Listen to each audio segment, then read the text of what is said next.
questions in this series by sending in questions or comments from your school. Details are given on page 27 of the...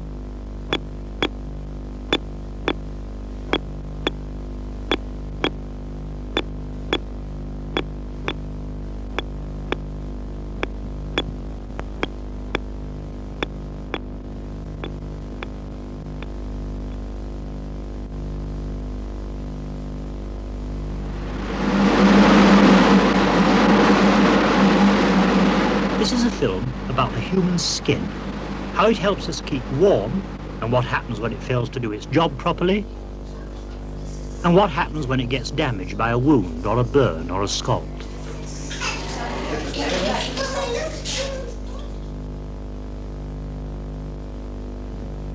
This is a highly magnified model of a section through our skin.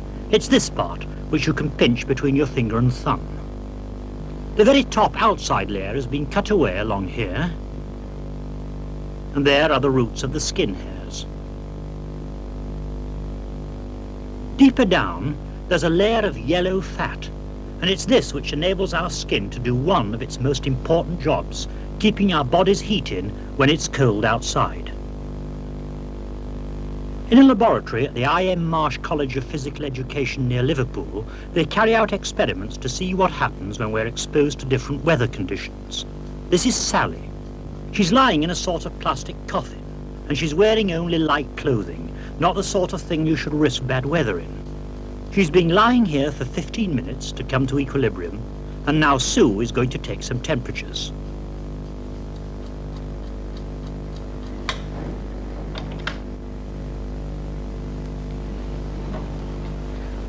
First, the temperature of the air outside the tank, measured by this probe.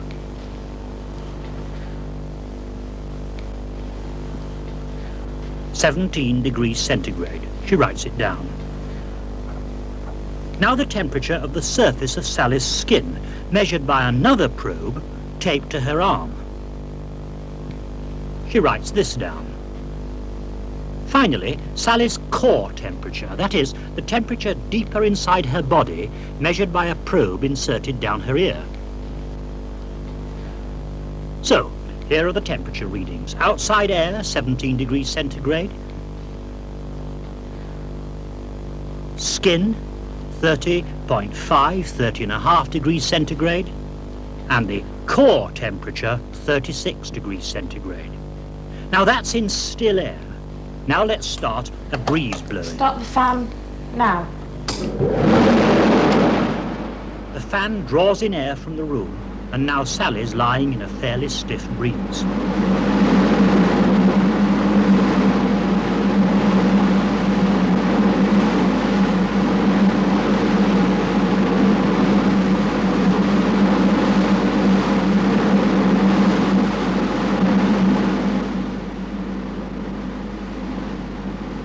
After 15 minutes, Sue takes readings again.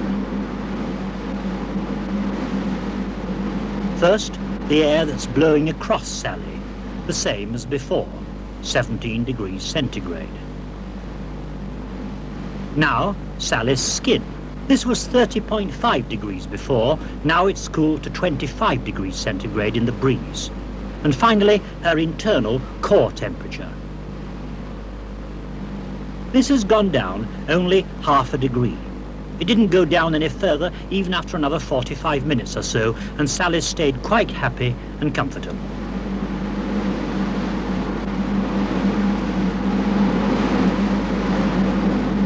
But now, things get tougher. This is how wet you get if you're caught out on the fells, say in heavy rain. It's just that it's quicker using a hosepipe. Sally finds this much less comfortable.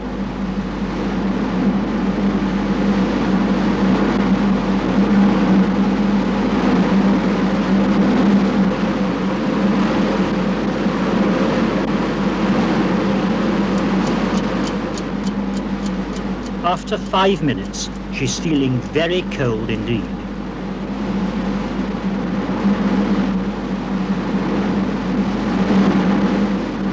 The wind keeps blowing, and she's really soaking wet. It's the combination of wind and getting wet that matters. This is just as if she were caught out in bad weather on the mountains, dressed as unsuitably as this. 10 minutes. Sue keeps a careful eye on her. She's now very distressed.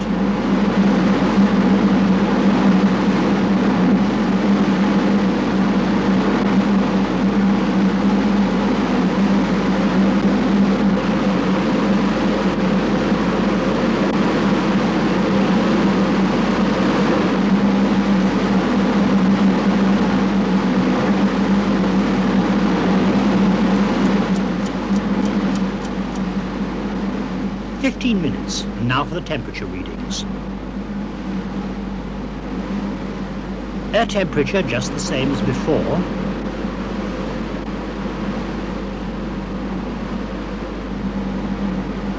Skin temperature right down to 14 degrees centigrade.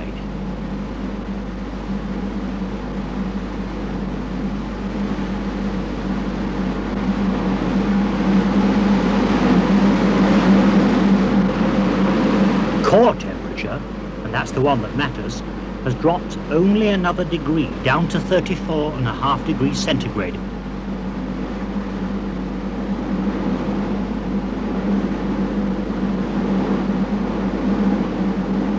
But that's enough for her to start losing consciousness.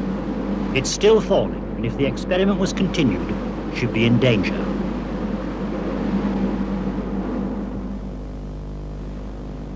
Now for another experiment. Pam gets the same treatment, but she's better dressed for bad weather, with waterproof trousers and anorak over several layers of warm underclothes, warm mittens and hood. She stays quite comfortable. 5 minutes.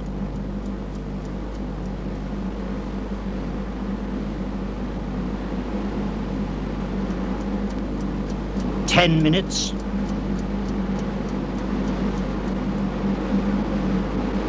She's got the same probes on her arm, down her ear.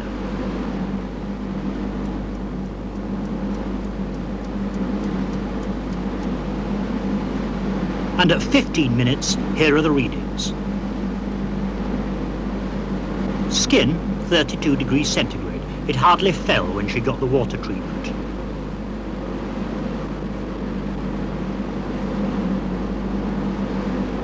Core temperature, just as it was at the beginning. Her internal temperature's not been affected.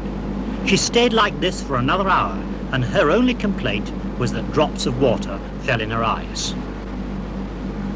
Now that's an important experiment because it shows how essential it is to wear the right gear whenever there's a risk of getting caught out in bad conditions. On land, maybe up in the hills, or at sea. Don't take risks. If your core temperature falls, you're in trouble. And the weather can very quickly change for the worse. If you do get caught out, say in the hills, even with protective clothing, you can still be in trouble if you don't remember something else. Try to find shelter and keep still. When it's cold, the blood vessels near your skin surface empty. Your blood retreats inwards so that it's not cooled by the outside air. That's why you go pale with cold. If it continues getting colder and colder, your blood withdraws further and further. There's now a risk of frostbite in your arms and legs, but at least the blood in your vital organs stays warm. You stay alive, provided you keep still. Now, movement does help you get warm in ordinary circumstances, but on a mountain, say at night, when you're going to be exposed for hours, keep still. When you move, the activity pumps blood out again. It's cooled down by the outside air. Your core temperature drops, you lose consciousness, you collapse, and you can quickly die of exposure.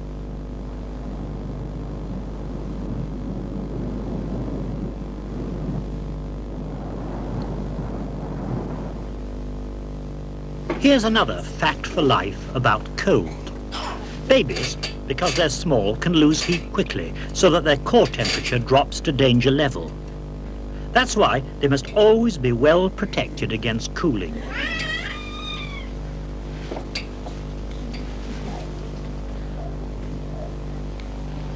And the younger they are, the greater the risk. Youngsters are also in greater danger if their skin gets damaged, as we shall see when we look at the important matter of saving your skin. First of all, some simple first aid. Let's suppose that Kay here cuts herself. A small cut.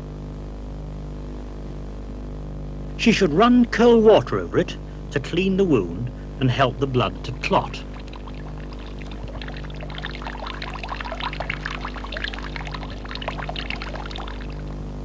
Then a small dressing will keep out dirt and germs while it heals itself. But suppose it was a much more serious gash. This would need expert attention quickly, but in the meantime the thing to do is to keep the affected limb as high up as possible and try to press the edges of the wound together. These things will help cut down the loss of blood.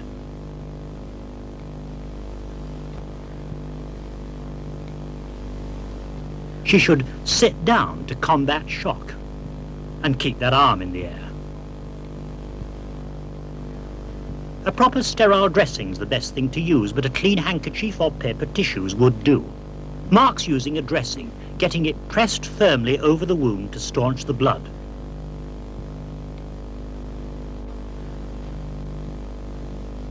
If blood soaks through, don't try to remove the dressing.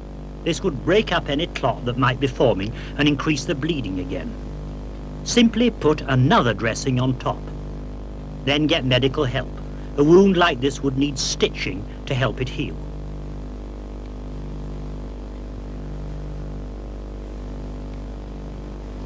Now suppose that Kay's burned or scalded her skin. What should she do? Do not put butter or grease or any kind of jelly on a burn or scald. You're only rubbing in germs from your hands and the stuff's got to be removed to treat the injury properly. What you must do is to cool the affected area straight away. Run cold water over it for several minutes. This reduces the pain and stops a lot of the damage. With a small burn, you probably won't even get a blister afterwards if you do this. And it's even more important to do this with a bigger burn or scald. And scalds often cover a large area because the hot liquid runs over the skin. Cool it. This is a vital thing to do. Cold water for all burns and scalds. Then use a clean, non-fluffy dressing, a clean hanky will do, to cover the area. And sit down until expert help arrives. This way you can save a lot of damage and a lot of suffering. All bigger burns and scalds need medical treatment. We visited a big children's hospital because tragically so many young children get burned or scalded. And we saw what happened there. In the casualty department, Paul's having a fresh dressing put on his burned hand. He fell into a bonfire a week or two ago. Now, as well as helping us keep warm, another function of our skin is to keep bacteria, germs, out. If the skin's extensively damaged, infection easily gets in. Watch how carefully they dress Paul's hand. Everything's sterilized. Nothing's held by hand. Does that feel nice and cool? Yes. The nurses use masks over their noses and mouths. This way, there'll be no infection and new skin will grow over where he was burned. There we are, that's your glove on, Paul. Pull your sleeve down, then you can go home, can't you? Right, going to sit up. That's good, boy. Smile at them. But some can't go home. Their injuries are worse, so that they have to stay in hospital in the special burns unit.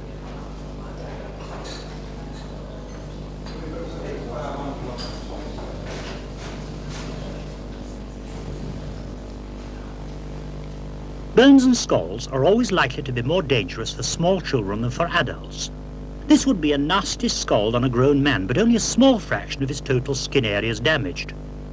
But on a baby, this same scald might destroy 10% of the skin, so that he'd be in grave danger. You see, not only does skin keep germs out, It also keeps body fluids in.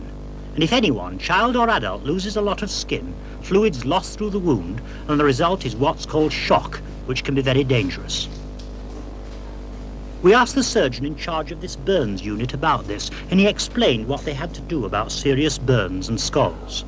As well as shock, of course, the danger of infection is even greater with bad injuries, and he reminds us of this as well. Not only is a burn painful, but if it is extensive, you lose from the skin burn surface a lot of fluid, which is essential body fluid that the patient needs. As a result of this, unless the fluid is replaced, the child or adult who is burned will quickly go into shock, and if the fluid loss continues for long enough, the patient will in fact die. After giving the patient the fluid that he needs through a vein and preventing the shock from occurring, because this is the object of the treatment, the next problems are those of infection in the burned area itself. Once the skin surface is broken, infection will easily get in. The patient will get what we call a septicemia, which is an infection in the bloodstream, and this could well be fatal, and one tries to prevent this happening if at all possible. We prevent infection by making people think about infection. This means that anybody coming into the unit has to wear a gown. You have to wash your hands carefully before handling the patient. You also have clean, sterile air being pumped into the unit by a machine so that the child is in a clean, almost sterile atmosphere. New skin won't grow after a bad burn or scald, so a healthy skin is taken from another part of the body and applied to the damaged part. This is called skin grafting. This is Margaret, and Margaret was burned some months ago in a house fire, and she burned her body and her arms quite extensively. After the burns had been treated, her skin grafts were applied to her arms. You can see how her grafted skin, which was taken from this leg down here, and this is where the skin was cut from and applied from here onto the back of her arms. You can see how normal the skin looks after skin grafting. New skin will grow over the patch from which the graft was taken. Margaret will always be scarred, although luckily her face wasn't burnt. She's got back good use of her burned hands and fingers, and you could say that she was one of the lucky ones, if anyone who's been badly burned or scalded can be called lucky. So here are your facts for life. Cold can kill. Don't take chances.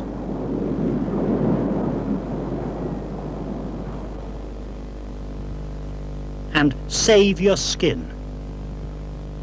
Learn simple first aid for cuts and grazes,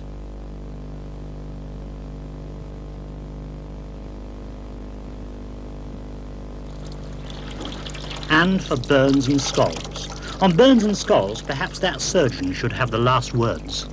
The most important thing, so far as burns and scalds is concerned, is to get the right treatment quickly and urgently.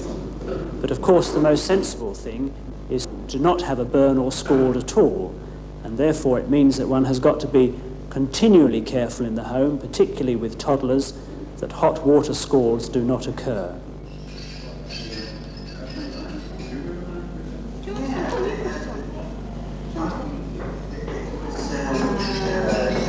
You've gone off, Teddy. You can make a contribution to the last two programs in this series by sending in questions or comments from your school. Details are given on page 27 of the Facts for Life Teacher's Booklet. Please send your questions as soon as possible.